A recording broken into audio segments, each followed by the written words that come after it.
I assure you for free, Sakaja will have the most roughest time from now henceforth, from the same goons that he, because I hear they were not paid, will not be so well in the country from all quarters.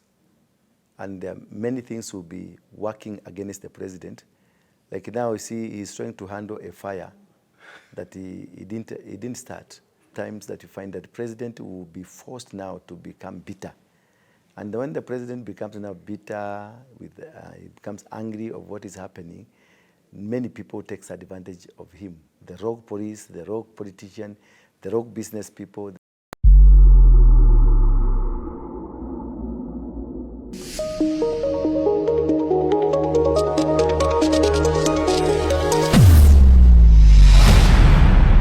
Bethel Clouds TV, empowering lives. And so many young people died. Yeah. And now you see there's so many young people are dying.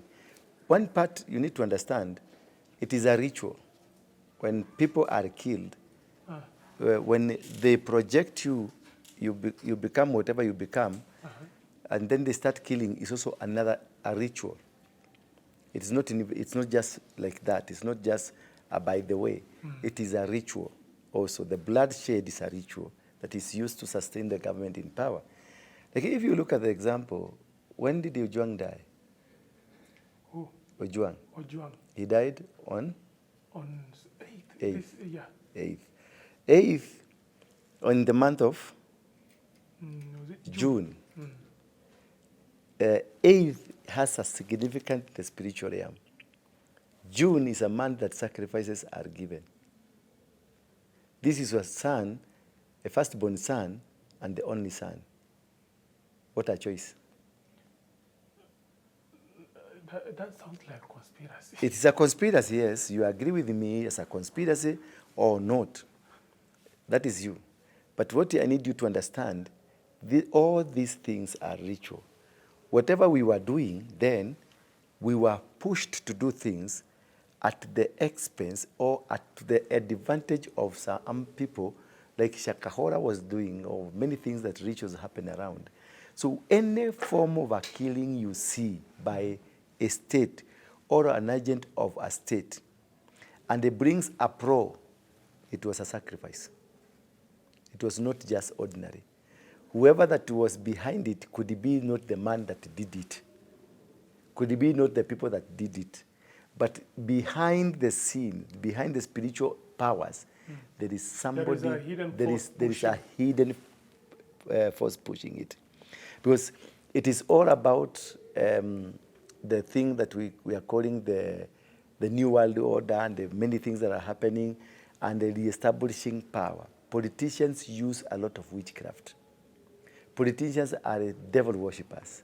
Politicians use private organs for human beings. Politicians use internal organs for them to sustain power. They kill people to sustain power. They do many things to sustain power. Therefore, what is happening now, and also the Gen Zs, remember this guy.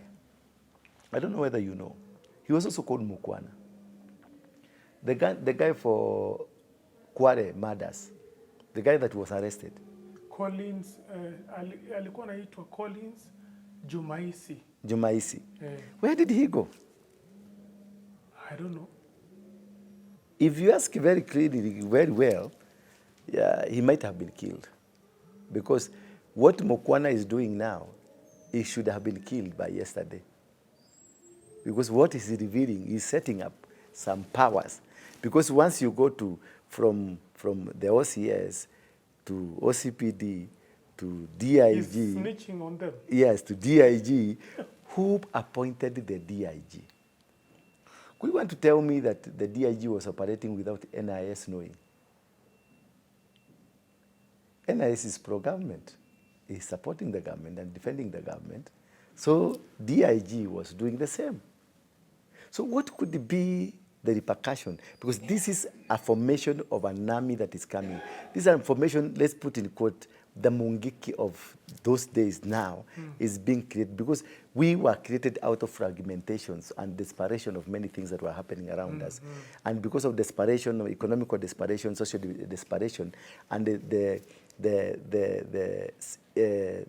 national fabric disconnect, this is what caused we have a Mungiki, and not only a Mungiki, we had the Talibans, we had Amachuma from the Kisii, we had the Al-Shabaab from the Somali, Chinkororo, we had Kamjesh, we had Mombasa guys, they used to call, they had a name, the one that were killing people from Bara.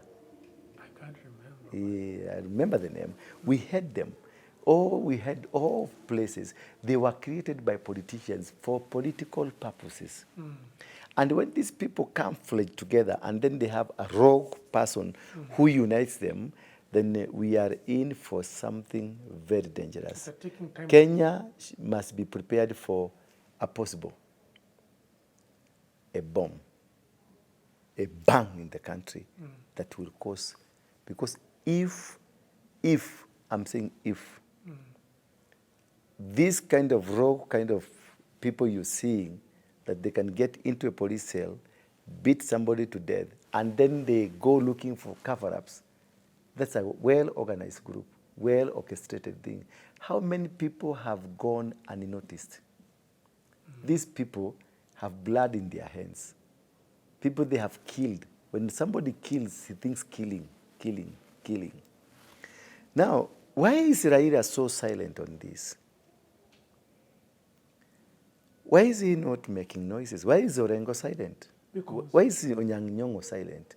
It's only this lady, Wanga and Emilio Odhiambo. At what time did women become now the advocate of the Luo community? We are just thinking loudly. I'm not trying to insinuate anything. Just try to think loudly. At what time that now everything has been left for women to do the job? You can see the conspiracy that is moving on and how big this thing is. And the Raila maybe thought he will get into the government of Ruto and disorganize it the way he disorganized the Moi government, or he tried to disorganize the Kibaki government. This government of Ruto, it's very hard for you because it is a government within a government. We have like 6 governments in the Ruto government. So Raila doesn't know which government he's dealing with. What do you mean we have 6 governments? Because there is they have layers inside of governments. We have the Faruku government, we have the Kipsigis government, the Nandi government, this guy, the Murkomen government, we have the Kendiki government, they have several governments inside the government because everybody is trying to please the master. Those are structures. Yeah, those are different structures because they want to please the master. This guy from DIG is an AP, he's not a regular police. And this guy called Ndegwa, is it Ndegwa? The IG. Douglas Kanja. Kanja. Yeah. Kanja is a normal police, regular police officer. Yeah. He's not in the line of AP. APs always they think they are superior than the normal police officers. Because they are paramilitaries. They are paramilitaries and they have special training, special arrangements. So for them, they look at other police, like they look at the DIG and they see, ni mtu wa boot. So they don't look at him, the IG, they don't look at the IG as a man that they can take instructions. Yeah. And number 2, you find that all the number 2s in the government of Ruto, they come from one community. All the number 2s, they come from one community. And this is the community that is controlling. They're the one that Ruto is calling, not you up there. You put there watu wamewekwa pale juu just for the sake ya kuonyesha watu we have a national face. But number 2s are the people controlling the whole thing. So whatever that is happening is what can happen that happened in Sudan with the Hemedi and the group. And this you can see now the weapons that are in Sudan. You can see massacres that are in Sudan. People are maimed. See, things are being smuggled from Sudan. The economy of Sudan, nobody is controlling. Fighting is there. People are dying. Mothers are dying. And this could happen to us if we are not very careful. Could happen to Kenya if we don't control this situation. And I'm asking the young people, the Gen Zs, the millennials, and everything. Now, let us focus on the fabric of the nation. Let us not fall. This has been handled. The Ojwang case has been handled already, and things are going on. Let's come together and look at one direction. Let's take back Kenya to where it is supposed. Let's stop these goons. Let's support anything, whether it is Mungiki, whether it is Ngororo, whether it's Machuma, whatever it is, Al-Shabaab. Let us unite first to safeguard Kenya. Let us be jealous of Kenya.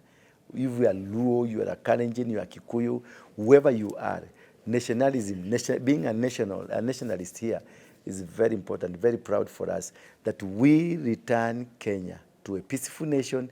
We do the demonstration and stop these goons being used. Stop these young men, because we know them from wherever he come from. We know who is who, where is going. We come to terms, we sit them down, and we tell them, don't destroy your nation. Don't destroy your country. Our country is so important. We need peace. And I appeal to the president. President is so many people that Kenyans thought of a very intelligent man. But what happened to him? Everybody until I voted for him. I didn't vote for him because he's a Kalenjin or he's had UDA. But how he used to articulate things. You could feel that this is the guy. You could feel the vibration Kenya needs. This is the vibration. They actually say he's a good orator. Once he steps on the stage. Wow. He talks things. Now, you wonder, where did this man that kept talking to us, where did this man go? You see, he's a good man. I don't know what happened to him. Now, Apostle, from your experience as an ex-Mungiki leader, yes. At that time when you were busy patrolling the streets of Nairobi, working together with the government, were you sure of what your fate would be in the near future? Or maybe were you aware of what might happen to you next? No, when you have power with you, when you have money with you, and when you have the people with you, because power is the government, people is the people's power, and then you have money. You think the world belongs to you. Until now, the same people who are feeding you turns against you. That's when you realize things are not good. Because I remember that's the time the internal security minister announced and said, shoot Waruinge on site. Not Michuki. The one who started it is Christopher Morungaro. He said, shoot Waruinge on site. And he gave 40 million over my head. I had to run away from this nation. I went to South Africa. I went to Namibia. I went to DRC. I went to Mali, Bamako. That is where I was hiding myself. It was untenable. It was complicated. And these are people that you are with in Mungiki. They were members of Mungiki. The same people who said so. They were members of Mungiki. And we supported them to win the election. And then they turned against us because they thought we would become a threat to them. Now, much later again, the Michuki comes in. Michuki now declares war and kills. In Kangema alone, 700 young men were killed one day. I remember he went on camera and he said, if you rattle a snake, you must be prepared to be rattled by a snake. And he said, these people you are seeing, you will not even bury them. One by one. And he did that. And in Mathare, just sorry to cut you short, in Mathare at that time, and all these ghettos where most of you were said to be dwelling in, how were the police identifying you that you are a member of Mungiki? One thing, we were taking snaps, and some had dreadlocks, and some had pierced their ears. Yeah. They had pierced upper jaw. So that was something that you could be able to identify. Again, while we were in Mungiki, NSIS planted other members of NSIS, and they became Mungiki members. And they were given a lot of money to come and find their way up to the top ranks. Because when when you're like a church or you have an organization and you have so and so, Plug TV is the one sponsoring, you get to attract that favor of become chairman. And most of the Mungiki chairmen that were then, all were NSIS members. most of the treasurers, most of the coordinators were NSIS members. They were given money to come and join us, and then they came and found their way to the leadership, top leadership. So the people, then I had moved out of Mungiki. It was Maina that was leading Mungiki. Maina now came, there's a time he found himself under the control of NSIS. Himself, he thinks he has members, but they are not members. And from then, that is when they started arresting him. I remember he was arrested by a toy gun and taken to committee for 6 years. Later on, he was arrested. He came out, he was arrested with Bangi. He came out, and then that's when they tried to kill him on Jororok, those places. And many things happened to him, not knowing that the people that he was with in his cars, in wherever going, they were NSI's guys and some of police who were seconded to Mungiki so that they can tame the animal that was created by the previous government. So at that time, before all these tribulations started hitting you guys, in the previous government, you had all the security, you had all... We were running the show. We were so powerful. We were doing anything. We could enter to any office of an OCS. An OCS would salute when you enter to his office. An OCS will do anything to please you because you can sack the OCS. You can just one phone call and the OCS is gone. Now these OCSs, later they were given power against us. Now in the new government. The new government gave them power now to deal with us. Remember the bitterness they were having against us. They dealt with us ruthlessly. Ruthlessly. Many people died. Thousands of people died. And just a quick one. At that time, what mode of executions was the government carrying on the members of Mungiki? The same execution you are seeing now. That is exactly what used to happen. There was people dying in cells, people being shot, people plucked their eyes, and you will find them, postmortem will be done, you will find the eyes in the stomach. People will be cut their fingers. People will be cut their legs. People will be chopped off their private parts. That's what used to happen. Total terror. And this will happen to these young people who are supporting Sakaja, who are supporting these politicians, who are being given money. I would want to just caution them. Stop what you are doing. It will turn against you. You will cry at some point. Just you have your young people with your motorbikes. Just concentrate on that 50 bob you are getting. Wachana na pesa hii ya watu. They will eat you once they are through with you. So if you look at how you guys are being tortured back then, and currently you can see some of these famous MCAs and governors are endorsing these young men. Do you know what? Me, I've been to prison 52 times. There is no single prison in Kenya, the major one, that I've never been taken to. From Kodiaga to Manyani, from Manyani to Kamete to Naivasha, all the prisons in Kenya, Maine. I've been to prison 52 times.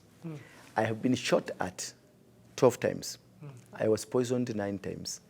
And I was taken to Nyati. Nyati House and the Nyayo House torture chambers several times. And some of the people that are in the government today, and some of the people who are governors today, and some of the people who are now top senior people in the country were part of the team that used to torture us. So when you hear a person like Natembea saying, giving a narration, how people are tortured, Natembea didn't buy the idea of that newspaper, that this thing was done in Karura. He went straight to what he knows happens. He went straight to the police cells. He didn't go to Karura. He didn't give a story of Karura. He went because he's part of the people, of the team that used to do these things. He was an administrator. Wamunyoro was an administrator. These people that worked in the government, the protocols of the government as administrators, these are the people that used to execute the plans of the then governments, Moi government, Kenyatta government, and any other government.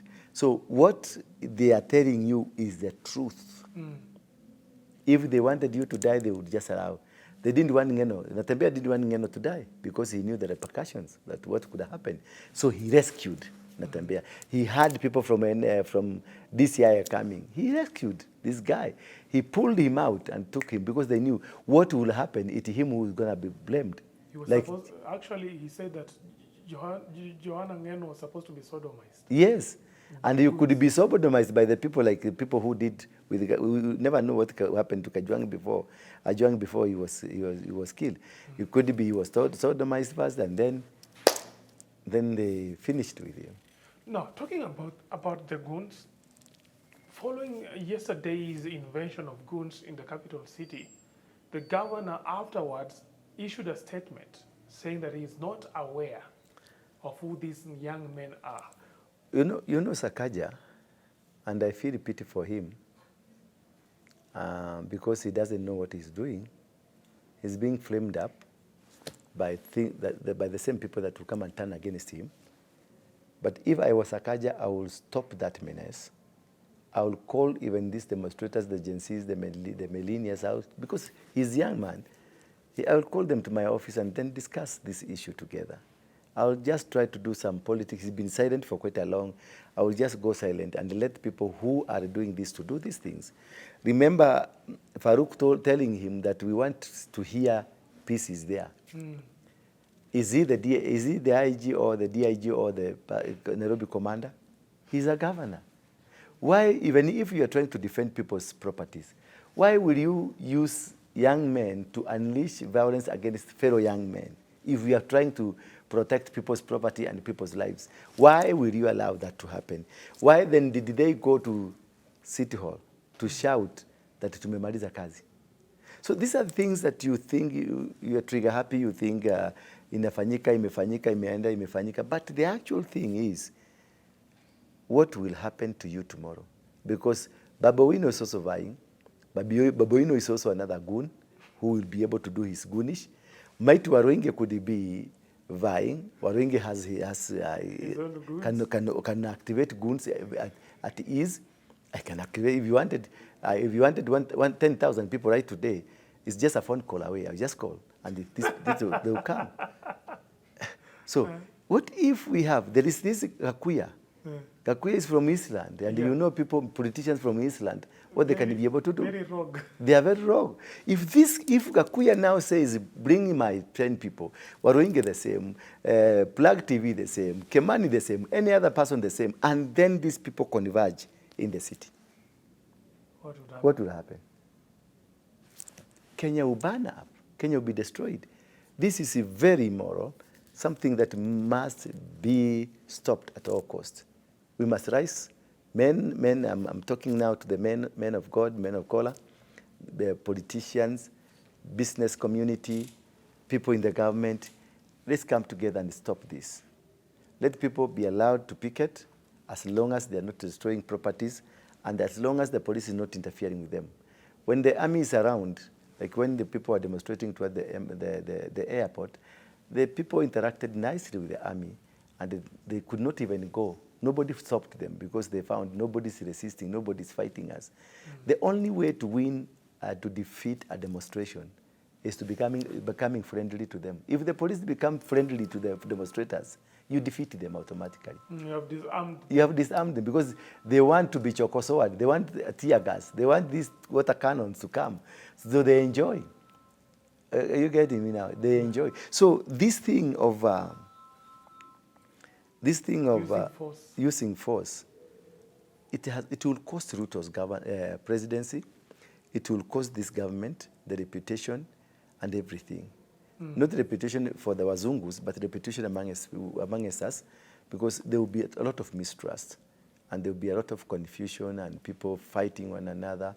Then after this, after now, we are together because we are fighting for a blogger, Kikuyus are in, Luos are in. But now when we come to the elections, Luos will be separate, Kikuyus will be separate. And again, we will have that tribal repercussions along this country, and many things will be happening, which is wrong for the nation and not right for the nation. And Apostle, Yes. You have just said that the governor of Nairobi is not aware of whatever he's doing, and is actually being set up. He's setting up himself. Who do you think, maybe is behind the governor's move? Now, what I can say is this. The people, Raila is a friend to the governor now. Yeah. Ruto is, of course, governor is in UDA. They are protecting the government. But much if you look at this, is like Farouk is behind the governor now. And the governor is trying to amass as much as possible to get as much money as possible. And the only way to get money is to tune in to the dances of the regime, the people who runs the regime. And number two, maybe you want to steal some money from the city council coffers, and then justification must be done. But above all, it is not his instructions. It is somebody from outside who is doing the same. And that is the most dangerous thing, because it is not something he owns. It is a project from somewhere else. And these are the Sudis, the Farukus, and the many things. So you still insist that when the rains start beating, rather falling, the first victims of this rain would be Sakaja. Yeah, of course, I can assure you for free. And the GOONS. I can assure you for free. Sakaja will have the most roughest time from now henceforth, from the same GOONS that because I hear they were not paid. They were not paid. Yes, true. Really? Yeah. I'm hearing from the people from the ground, most of them were not paid. Somebody was given money and disappeared with the money. So these guys wasted their time the whole day. Some of them lost their motorbikes. Some of them were injured. And now Sakaja goes to the ground. What do you think is going to happen? So this is the same monster that might come to haunt him later. It will come. The same people they are using to do whatever they are doing, the same people will be used against their political entrepreneurship. So what I'm trying to paint a picture to you is a picture of a nation that is at the blink of collapse, a nation that has people that are not ready to protect it, a nation that has a people that are ready to do anything to make sure they remain in power, because that is the idea, the sole idea they have. Yes. Now let's shift from real politics now. You are saying that the president and his team aren't ready to hand over power. Do you feel by 2027 you'll still be, you will be in the office for a second term? As I said earlier during our last couple of interviews, I said things will not be so well in the country from all quarters. And many things will be working against the president. Like now, you see, he's trying to handle a fire that he didn't start. Somebody else, and now it's backstopping at him. And he's being forced to do changes that he was not prepared for.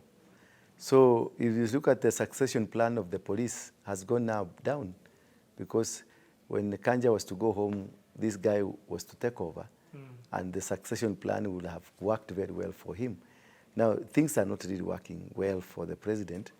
And at the end of the day, and end of sometimes that you find that the president will be forced now to become bitter.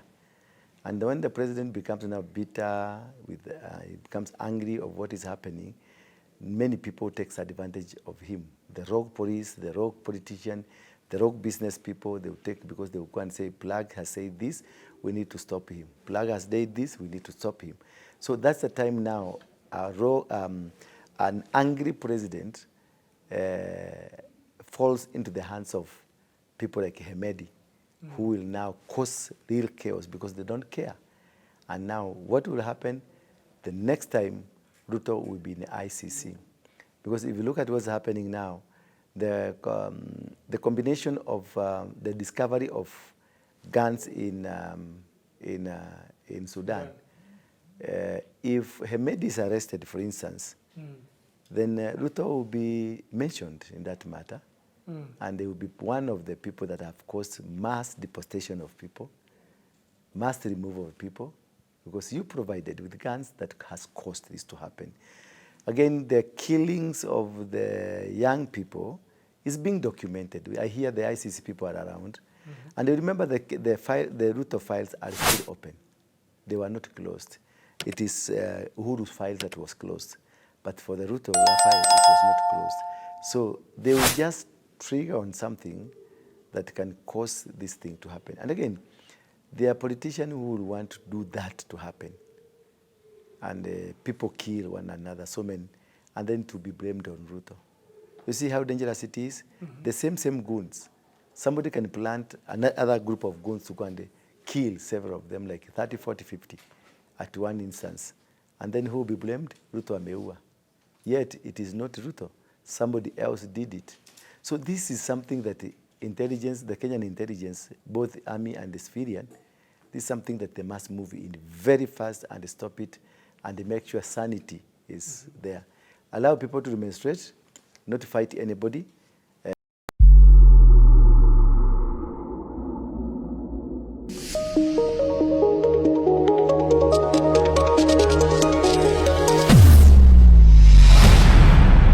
Bethel Clouds TV, empowering lives.